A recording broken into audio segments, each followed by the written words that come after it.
Hello കൃഷ്ണേ, നിങ്ങൾ ഇറങ്ങിയോ? ഒന്നിനും പറ്റുന്നില്ല മോളിക്കുട്ടി, ഒരു പഴുതുമില്ല. ഇവിടെ നിന്റെ കൂടപ്പറപ്പിനെ ചൊല്ലി ഞാൻ മടുത്തു. എന്തെങ്കിലുമൊക്കെ ചെയ്ത് കൊല്ലാൻ എനിക്ക് തോന്നുന്നു.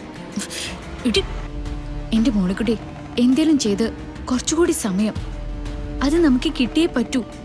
ഗാദിയോട് പറയേ ധൈര്യമായിട്ടിരിക്കാനായിട്ട്. ഞാൻ എത്തുന്നു പറ. ഞാൻ പറഞ്ഞു നോക്കാം. ആ ഫോണിൽ തന്നെ താണോ? ഹലോ ഗാദ, നീ എന്താടി വരാത്തെ? നീ ഇവിടെ എന്തെടുക്കുക? ഞാനിവിടുന്ന് ഇറങ്ങാൻ പലതവണ ശ്രമിച്ചതാ. ഓരോരോ തടസ്സങ്ങളാ. ദേ നോക്കിക്കോ, തടസ്സങ്ങൾ എന്ന് പറഞ്ഞിട്ടേ നീ എങ്ങാനും ഇങ്ങോട്ട് വരാതിരുന്നാലുണ്ടല്ലോ, നിനക്കറിയാലോ എന്നെ. എനിക്കിവിടെ നിൽക്കാനൊന്നും ഒരു താല്പര്യമില്ല. ഞാൻ പോവാൻ തന്നെയാ വന്നത്. അപ്പോഴേക്ക് സംഭവിച്ച കാര്യങ്ങള് ഗാഥയ്ക്കും അറിയാലോ. ദേ എത്രയും പെട്ടെന്ന് ഇങ്ങോട്ട് എത്തിക്കോ.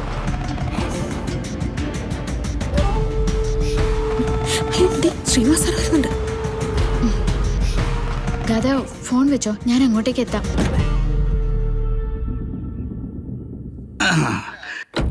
ഇവിടെ അടുത്തേ എന്റെ ഒരു പഴയ പരിചയക്കാരന്റെ കടയുണ്ട്. അത് നോക്കി പോയതാ. അയാള് കടയും വിറ്റ് പോയിട്ട് 13 വർഷം എന്നാ പറയുന്നത്. എന്നാ പിന്നെ മക്കളെ നമുക്കങ്ങ് പോയാലോ? സാർ, കൃഷ്ണയ്ക്ക് ഇനി അമ്പലങ്ങളിൽ പോണോന്നാണ് പറയുന്നത്. മതി. ഇപ്പൊ തന്നെ മോളുടെ മുഖം വല്ലാതായി. പിന്നെങ്ങനെ?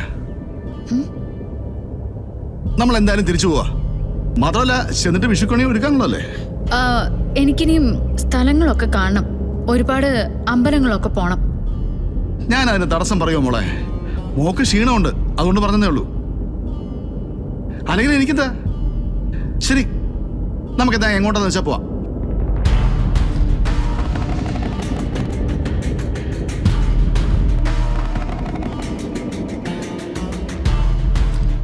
സിനി, നേരം രാത്രിയായി.